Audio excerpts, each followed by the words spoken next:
mention that as part of this. Do I have time to talk a little bit about the failures of the Arab Spring? Exactly. Yeah, okay, great. Okay, I'll start with Yemen. In Yemen,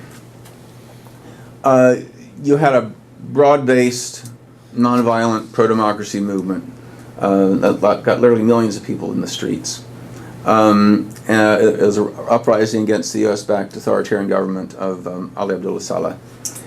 And this is quite remarkable because Yemen is the poorest country in the Arab world, one of the poorest in the world, period.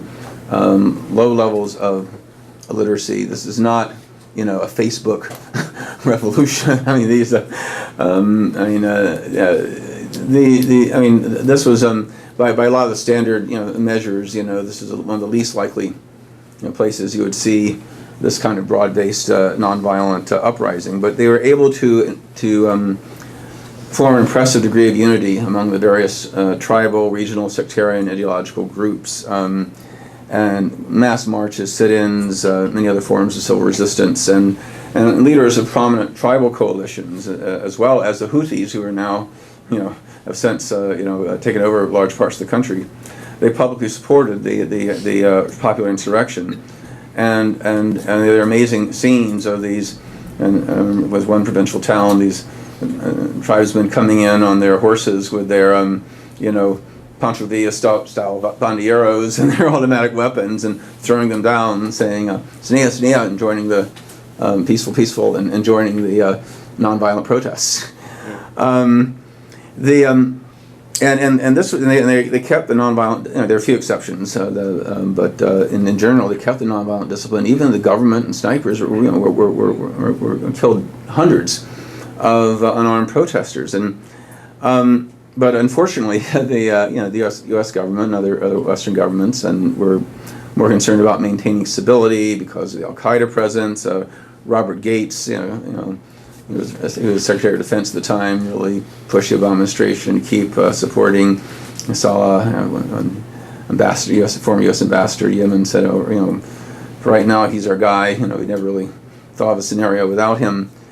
And so, but we also realized the status quo couldn't prevail. So the United States and Saudi Arabia, joined by the other GCC countries, presented a plan where Saleh would step down, but he and other top officials in the regime would be granted immunity from prosecution, for the civilian deaths they ordered, and there'd be a plebiscite held within 60 days, would transfer power to Saleh's vice president, Major General Abdul Mansur Hadi.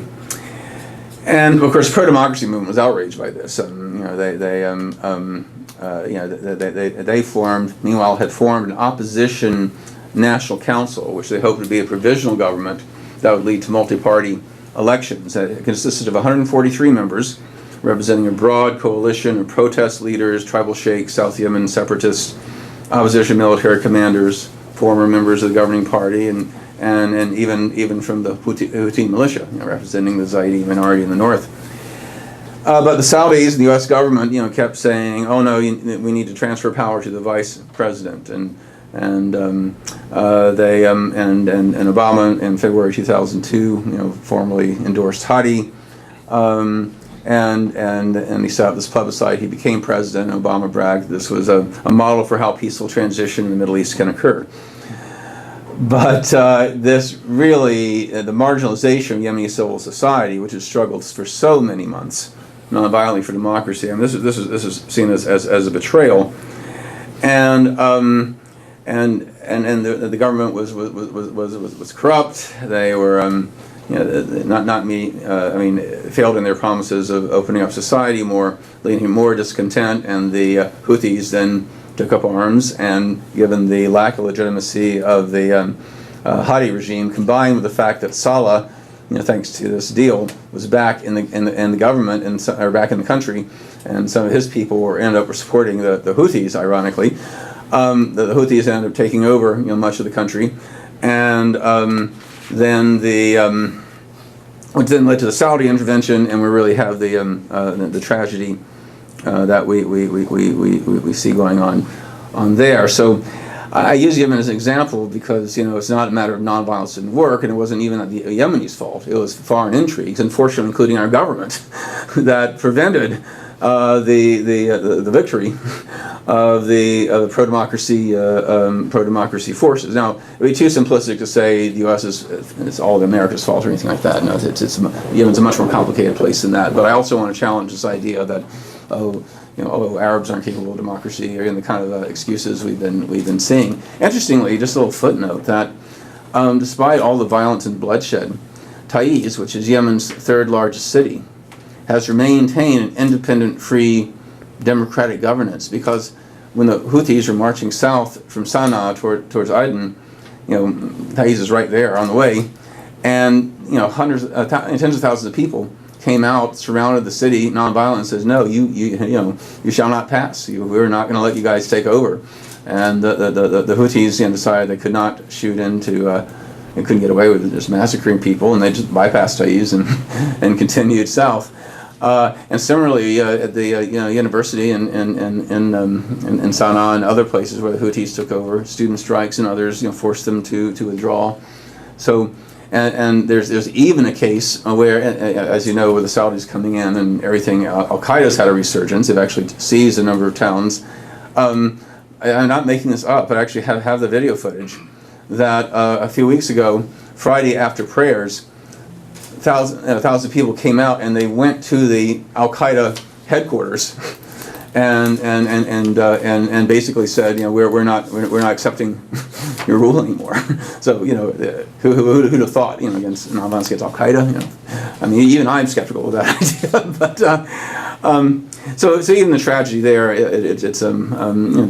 there's still some signs of hope. Syria. Let me talk about Syria briefly. Again, I don't think it's a matter of nonviolence not working or nonviolence to not work against somebody like Assad. Again,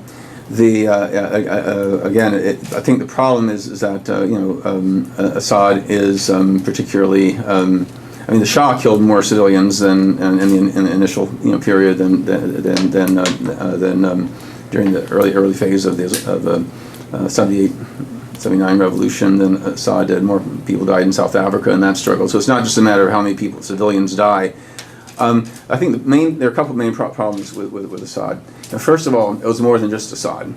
In many ways, it's not unlike Salah, Mubarak, Gaddafi, Ben Ali, which are more or less one-man rule. Syria is a little more of an oligarchy. The Ba'ath Party has been ruling for decades. They infiltrate every part of society. The military is very, very strong. A lot of people have family in the military. The crony capitalist class, which is actually mostly Sunni, benefits a lot from the regime. And of course you have not just the Alawites, but Christians, Druze, Shias, who believe a secular government, even a corrupt authoritarian one, might be better. So what I'm saying is that unlike the other dictators that were toppled more quickly, the Assad regime has a social base. Minority, but still, as much as a third or so, which is, again, several times that of Gaddafi and some of the others. So whatever method of struggle you use, whether violent or nonviolent, Syria is going to be a tougher nut to crack. Also, Syria's civil society in Syria was weaker, much weaker than you found in Egypt and Tunisia, for example. And whereas the folks in Egypt in particular, have been organizing and reading Gene Sharp and studying this kind of stuff for years, and what happened in Syria was largely spontaneous. And so, for a number of reasons, it was going to be more challenging. And again, I think the fact that they did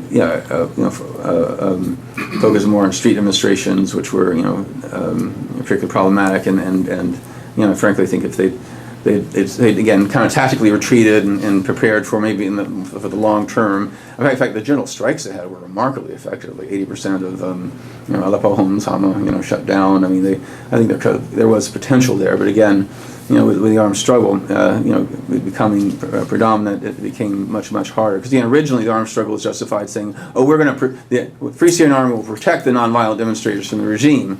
But of course, it gave the regime an excuse to inflict even greater horror.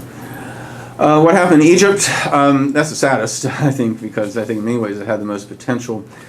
I think it was an example that often the people who organize these protests are often the younger and less experienced organizers. And so when you have groups like the Muslim Brotherhood, kind of waiting in the wings, who've been around for decades, who, despite being officially a band, were more or less the loyal opposition to Mubarak, and had this kind of network of social service agencies and things like that, that they were more able to bridge the gap. In certain ways, ironically, the Egyptian revolution was successful too quickly. And then there are the particularities of the presidential election, where it's kind of like the French system, where the top two vote-getting parties run off against each other. So the majority of votes in the presidential election went to the more moderate, left-leaning, secular, democratic candidates. But the two that got the biggest votes were the candidate of the Muslim Brotherhood and the candidate of the military, which was the worst possible outcome in the views of most Egyptians, and they ended up voting for the Muslim Brotherhood candidate as the Morsi as the lesser evil. And of course, then he ended up alienating so much of the population, and it gave the military opening that when people rose up to take over, and by this time the chaos and that kind of thing had led a lot of people to actually welcome a more secular authoritarianism. But my own view of Egypt is as sad as things are, is actually somewhat hopeful in the longer term, because you have a whole new generation that rejects both the Islamists and the secular military dominance. They have seen that the economic situation is not going to improve. And that was a big thing that got people out in the streets. The military controls about a third of the economy, and they're not interested in social justice or ending the corruption. They're part of the problem. But you also have this younger generation that's in power. They brought down 2 governments in 3 years. It's pretty impressive. And this is the generation of the future that I think they're going to cool their heels, retrench for the long term and try to figure out what they can get away with. But I can see Egyptian civil society rising again. I do think that the potential is strong, because whatever our stereotypes are of the Arab world and Muslims, I spent enough time in that part of the world to know that Arabs and Muslims don't like to be jailed, tortured, and killed for their political beliefs any more than white Christians do. And even though the form of democracy can vary considerably on a country's culture and history and whatever, the desire for government transparency and social justice and political freedom is pretty universal. I would argue. Indeed, within Islam, there is kind of an implied social contract between the ruler and ruled. If people, and if you go back to the early caliphs and the hadith, there are frequent references to the idea that obey me is only as long as my rule is just. If I do not obey God, you do not owe me obedience. There is that, and indeed, we're reckoning the Arab world is mixed. I mean, if you look at Iran, going back to the tobacco strikes in the 1890s, the constitutional revolution, the downfall of the Shah, the Green Revolution. I mean, they have a great and strong history of this kind of resistance. But we've seen an autocratic regime. I mean, Suharto, he had more blood in his hands than Saddam. He was brought down in Indonesia, a nonviolent movement. What's his name? The general in Bangladesh in '81 was brought down. The Gayoom in the Maldives, in Mali in 1991. The Traore regime, even Sudan, we think of the big basket case, General Aboud in '64 and General Numeri in '85 were brought down in massive civil war insurrections, leading to 4 years of democracy before, unfortunately, in both cases, the military came back in. But the Lebanese got rid of the Syrians after decades of effective occupation, through in the Syria Revolution. So there's actually a very long and impressive history of unarmed resistance. And that's what's exciting about looking at this thing, because it is not region specific. It's not culturally or religious specific. And nor is it ideologically. We've seen right-wing military hunters to communist regimes, monarchies, to autocratic republics, and left and right and center. They've all been vulnerable to this kind of resistance. But again, this is a fairly new area in terms of research and scholarship and understanding. I mean, we think of all the military academies. Think of all the strategic studies institutes that study war and why and how it works, and insurgency and counterinsurgency. How many institutes, do we have that look at this phenomenon seriously? Which is quite remarkable, given, as I mentioned, it's been more widespread and more successful than armed struggle. I mean, I just want to mention that Fletcher is, even though you don't have a lot on this particular here, you've produced a few PhDs. In fact, only a few, but proportionally, it's among the well represented in the number of PhDs who've done work on this, and that's that's to your credit, because Fletcher's always been a little more innovative and cutting edge than most graduate programs of its kind. So I think that's a good reflection on you. Just briefly, I was talking to some people about this beforehand. I just want to mention that there's the ability of nonviolent movements to bring down dictators is pretty clear, but where a lot of the killing, a lot of the violence goes on, it's not between the regime and people. It's where there are competing armed groups, terrorists, warlords, drug lords, those who aren't interested in their don't care about popular support or international legitimacy. People who make their money through blood diamonds or whatever. They don't need foreign aid. And often it's coming. These are multi-sided conflicts. The term some of us use, we would call it fragmented tyrannies. Because again, it's not a centralized, tyrannical state. And nonviolent resistance in these situations is unquestionably more challenging. And yet, we have seen situations, like Liberia and Sierra Leone, where these women, led these movements against and successfully forced, through nonviolent resistance, forced the parties to negotiate an end to those wars. There's a remarkable documentary about that. The name escapes me. Do you remember the name of it? Pray the Devil Back to Hell. Yeah, Pray the Devil Back to Hell. It's called Pray the Devil Back to Hell. It's really powerful. Bring a tissue. It's it's quite amazing. And similarly, there's some small scale efforts that I've had the privilege to learn about in places like the Guatemalan Highlands, the Niger Delta, and most notably Colombia. Where a number of towns and villages have declared themselves peace zones, where everybody's agreed to resist any efforts of conscription by the guerrillas, by the government, by the paramilitaries, they've been remarkably successful. We've also had the phenomenon of third-party nonviolent intervention, peace teams and internationals who've come in.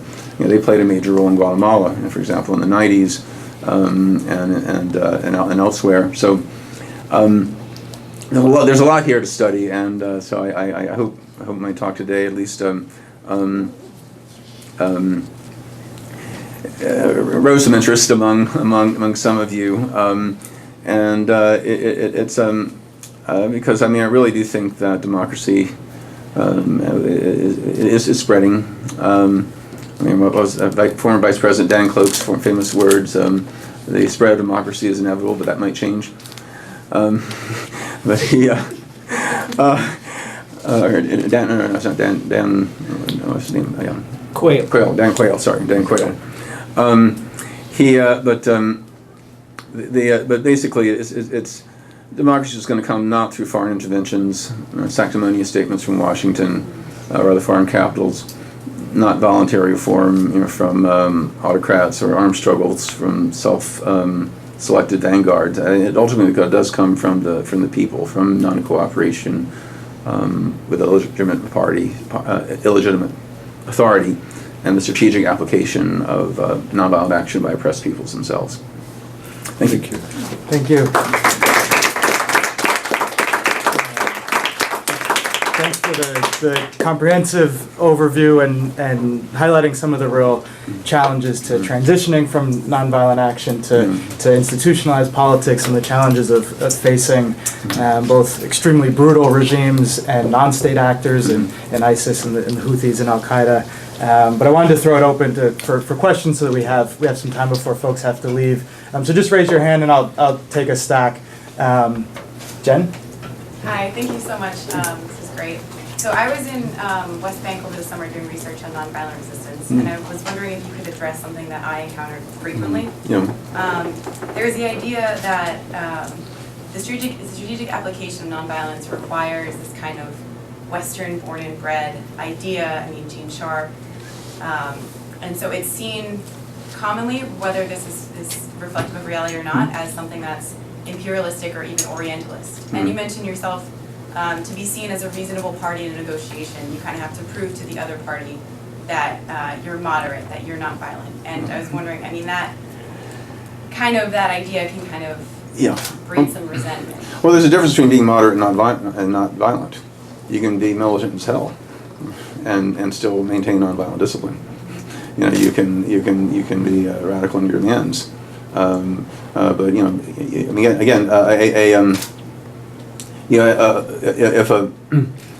if you're an armed guerrilla and a convoy comes by, but you realize that you're going to be so outnumbered, even if you take out a few of them, they're going to wipe out your entire unit, and you're going to stay quiet and let them go by. That doesn't mean that you are not being militant. It means you're being smart. You're being strategic. And similarly, the decision to use nonviolent action is not that you're being more moderate. You're being strategic. In terms of the Western concept, I mean, if you actually read Gene Sharp, 80% or more of his examples through which he gathered his data were from the global South and or racial minorities in the North. Just like the fact is, for various reasons, the social scientists in advanced industrialized countries have the means of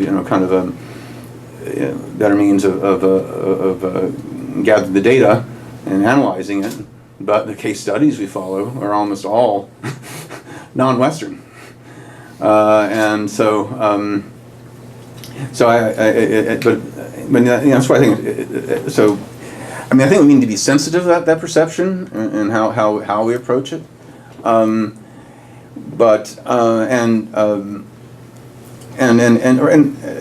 remember things, because I do a lot of nonviolent action, but frankly, at least half of my research is critiquing U.S. foreign policy.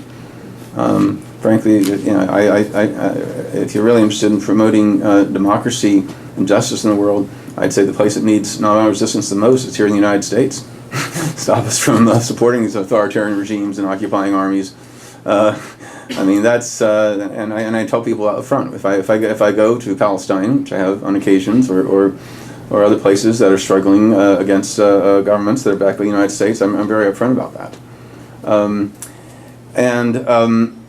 But it's sort of like let me use an analogy. Let's say you're interested in sustainable development projects, and you figure out a way of growing certain crops that are more efficient and less harmful for the environment and less capital intensive, and could end up feeding a lot of people.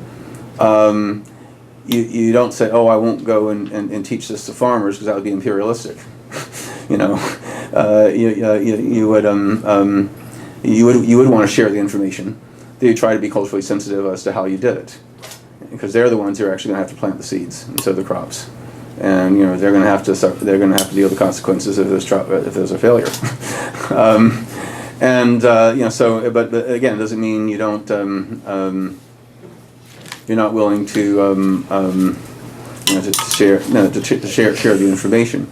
Now, where I would critique Gene Sharp, and I've done this a number of times, is I think, well, and anybody who studies this owes him a great intellectual debt, but I think there are a number of areas where his analysis is off, particularly on the nature of power.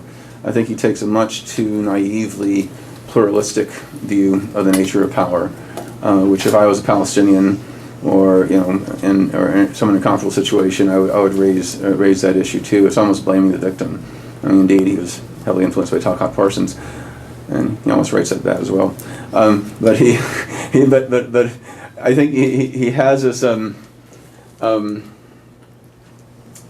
But we have people like Suad Dajani. I don't know if you're familiar with her. She's a Palestine American sociologist who actually had a fellowship at Harvard under Gene Sharp some years ago. But she's written an excellent critique. She's read about the first Palestinian Intifada. That's must reading if you're going to do anything on this. It's called Eyes Without Country. Suad Dajani, Temple University Press. And she does a very, very interesting overview of the first Intifada. But the theoretical chapter actually I found most interesting. In that she says basically. She looks at the way that the oppression has been internalized. That it's not a matter of the individual agreeing to obey, but the overlapping political, economic, social structures that. That make it very, very difficult for people to mobilize and effectively challenge it. And she still believes that nonviolent action is the way. I mean, she still, and she still has the same critiques of armed struggle that Gene does and everything else. But she says basically you need to identify the power sources, within the institutions, not say, that it's up to us individuals to suddenly not cooperate. You've got to understand where those power sources are and try to undermine them. And some of you may be familiar with the model of pillars of support. The idea that they use this kind of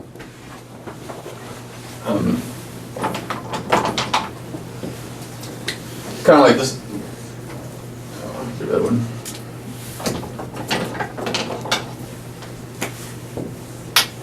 Not really, but this you have a kind of Greco-Roman temple, and here you have the pillars holding it up.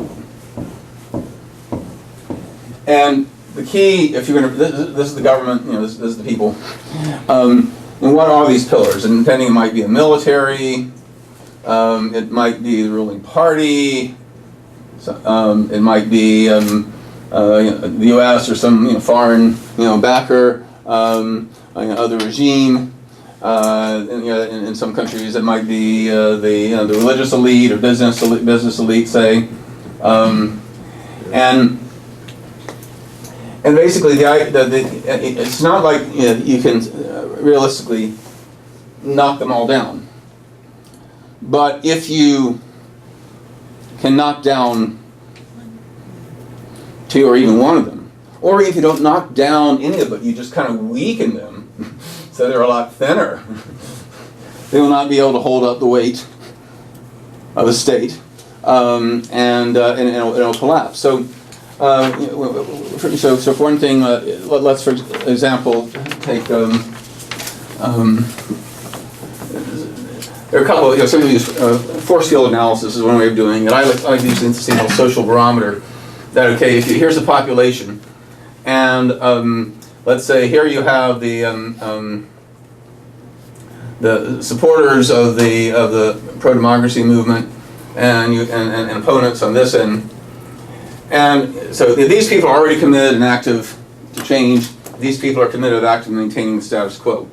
These people are in the middle. And here you might have passive supporters of the movement, passive opponents, more active supporters and more active opponents. And again, to win, you don't need to make everybody switch to your side. But if you could get your active opponents to become more passive, or if you get some of your passive supporters to be more active, and if you could shift things just enough, again, that might be enough to undermine some of these pillars. So the when I've done workshops in various places, okay, who in your society would you put at these various points? And you know, whether they're particular ethnic groups or clergy or you know, in various parts of the business community or regions or intellectuals or whatever, and you kind of map it out. Okay, so what tactics can you use that might shift them, even just a little bit? And so again, my critique of Sharp is I think he almost has kind of a much more simplistic view of the whole power dynamic. Even though I think 90% of the stuff I think is really right on target, but I think this is an area where I think in communicating these ideas to oppressed peoples in the global South, to recognize the complexities of the situation in which they are living under. And again, I highly recommend Johnny's book. Jean-Louis? So thank you. I have two questions for you. Mm-hmm. The first one is, you mentioned that nonviolent struggles compared to violent struggles don't have the same vanguard movements, centralized power. But don't you think that it's the case that if there is no vanguard movement, if it's genuinely this popular movement, which is, I think, often romanticized, in fact, in the aftermath of the regime change, they cannot capitalize on what they've done. Right. Oh yeah. The case of Egypt is a case in they're a very good example. April 6th movement. So don't you think that actually change is brought about also through nonviolent movement, through these vanguard movements, maybe broader coalitions? Yeah. And then I have a second question. I don't know if you want it now or later. Let me try that one real quick. And include in that what you told me before about transnational. Yeah. Right. Right. Yeah. Well, I think a couple things. One is that I think leadership is important. We've seen a number of nonviolent movements, like in this country, like Occupy, kind of collapsed because they were too decentralized, and kind of had this anything goes attitude, which kind of brought out the flakiest elements, even though they're many of the ideas where I thought personally I very much agree with. But so I think you definitely need leadership. But again, you need to build coalitions among leaders. You need to have you need to be realistic about what you can achieve at a given point in a struggle, and both in terms of in broader political goals and the like. I mean, one reason that the Tiananmen Square tragedy in '89 in China was not because they used, not because they were nonviolent. You could not use nonviolence against the communists. They went for all or nothing. They took over the heart of Chinese political power and said, "We want it all now." These are a bunch of college kids. Who's going to, and of course, so the government got away with massacring them. Contrast this to Poland. They didn't go to the heart of Communist Party power in Warsaw and say, "We want to bring down the whole regime." They said, "Just give us independent trade union," which on the one hand, and they occupied the shipyards, not any government, government buildings, and and they got a pressure, so the government agreed to do that. But that ended up being really huge.